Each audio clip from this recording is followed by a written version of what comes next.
Salam sejahtera, terima kasih karena bersama dengan saya di Nazilin Unity Channel. Puan lawan Rafizi. Kes boleh dicari, cetus pertikaian politik berterusan. Wow, apa pula kesnya kali ini? Kenyataan sinis ahli Majlis Kerja Tertinggi MKT UMNO Muhammad Puad Zarkasi yang mengingatkan Rafizi Ramli agar jangan bakar lebih-lebih kerana kes boleh dicari, mencetuskan satu lagi episod panas dalam pentas politik negara. Ia susulan pencelahan ahli Majlis Pimpinan Tertinggi Bersatu Wan Saiful Wanjan semalam yang berkata, jika kes boleh dicari, maka tidak mustahil kes juga boleh dipadamkan. Wan Saiful lupa semasa Bersatu bersekongkol dengan Pakatan Harapan 1.0, 3 kes Rafizi yang didapati bersalah telah dipadam, kata beliau. Hatta hukuman juga boleh diubah daripada penjara kepada berkelakuan baik. Sebab itu Rafizi boleh bertanding piaru 15, kata Puad dalam satu hantaran di media sosial. Dakwa Puad semasa persekongkolan itulah ramai pemimpin UMNO termasuk bekas Perdana Menteri Najib Razak dan Presiden UMNO Ahmad Zaid Hamidi dikenakan puluhan tuduhan. Bahkan Najib ada kes SRC 1 dan 2, 6 tahun dituduh tanpa bicara. Jangan lupa ahli Parlimen Muar Syed Saddiq Syed Abdul Rahman menuduh kes rasuahnya adalah kerana dia mangsa pertuduhan politik oleh Perdana Menteri ketika itu Muhyiddin Yassin. Ingat, semasa berkuasa kes kamu boleh dicari tetapi tidak dicari. Kamu cuma padam sahaja, katanya lagi. Wah, ini satu pendedahan luar biasa yang tak pernah saya dengar, tak pernah saya tahu. Tapi Anda boleh baca di Malaysia kini.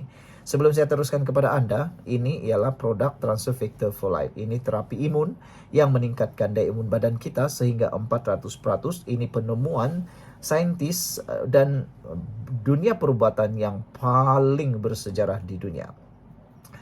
Ini transfer factor atau terapi imun ini meningkatkan imun badan kita sehingga 400%. Secara umumnya, kita kena penyakit kerana imun badan kita lemah dan bodoh. Apabila imun badan kita lemah dan bodoh, kita tidak dapat melawan penyakit dari dalam. Dan ada juga imun badan yang bodoh menyerang diri kita sendiri. Tapi dengan adanya transfer factor ini, meningkatkan daya imun badan, mendidik imun badan kita menjadi bijaksana supaya tidak melawan atau menyerang badan kita sendiri, kita akan jadi kuat.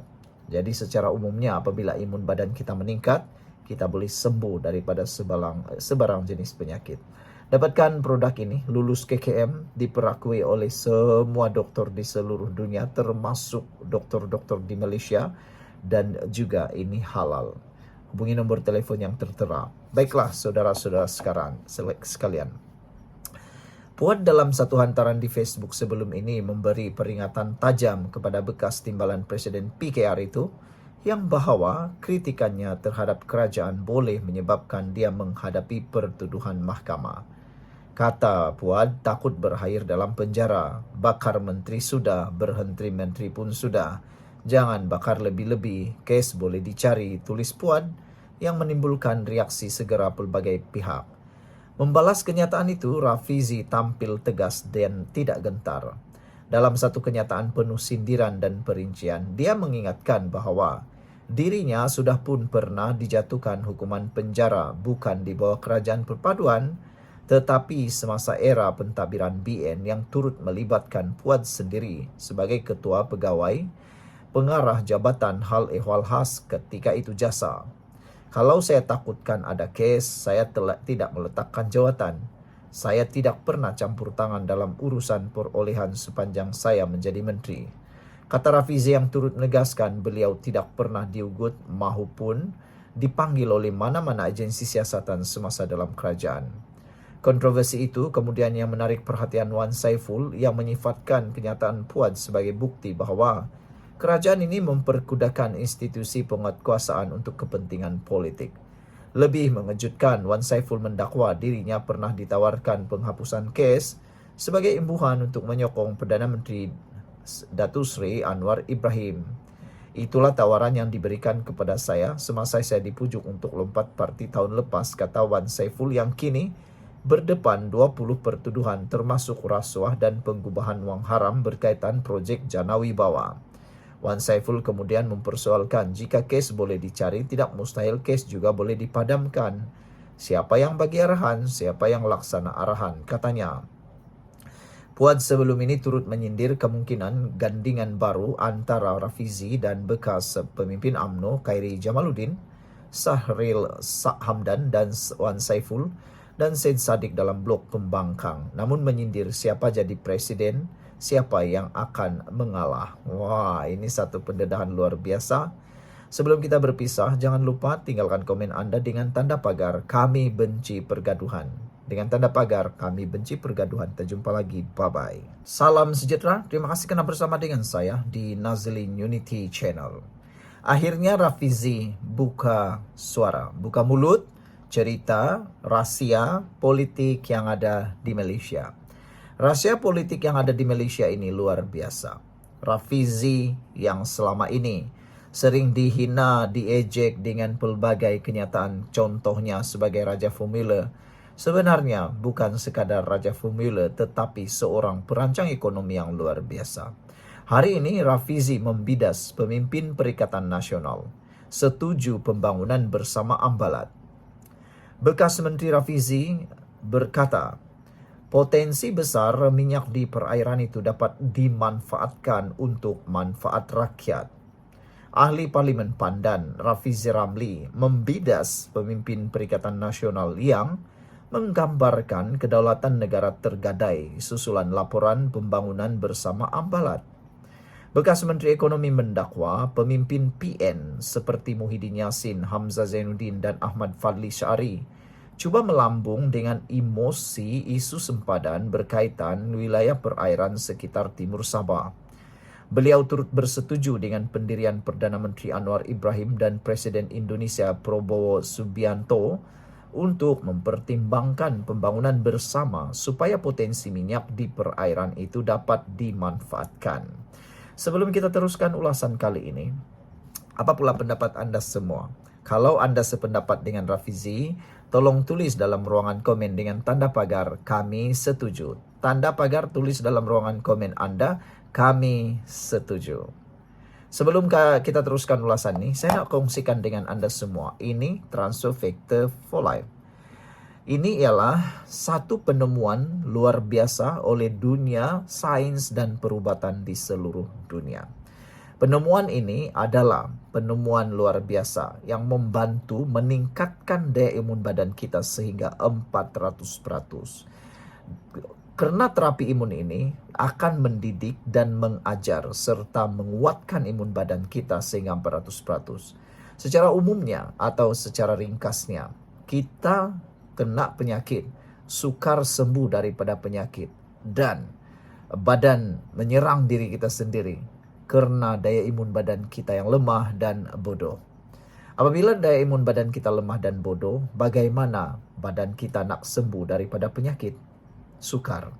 Tapi dengan adanya Transfer Factor for Life terapi imun ini, ia membantu meningkatkan imun badan kita supaya imun badan kita jadi kuat, bijaksana dari dalam, dan imun badan itulah yang akan melawan penyakit yang ada dalam tubuh badan kita. Lalu kita sembuh. Dapatkan produk ini yang melalui nombor telefon yang tertera, dan ingat, Transfer Factor ini lulus KKM, diperakui oleh seluruh doktor di seluruh dunia dan diiktiraf juga oleh doktor di Malaysia. Dapatkannya melalui nombor telefon yang tertera, dan ini adalah produk lulus KKM halal.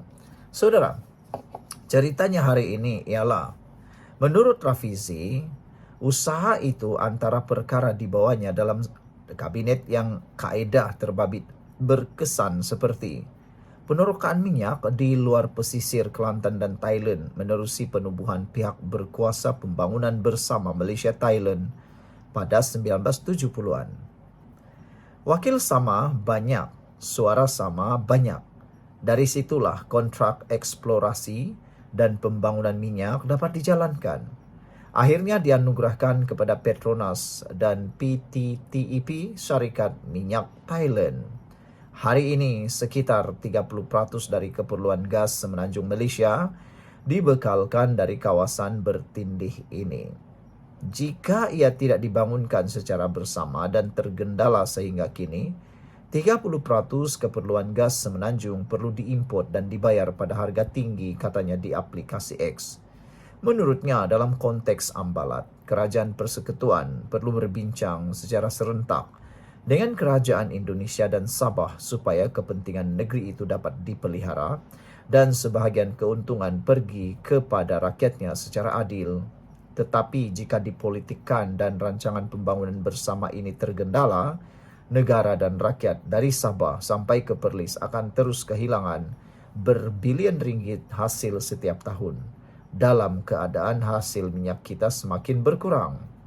Petronas memerlukan pembangunan bersama ini. Insya Allah rakyat juga akan mendapat manfaat, kata Rafizi. Kita boleh membangkang sesuatu, tetapi biarlah selepas kita meneliti keseluruhan merit case itu.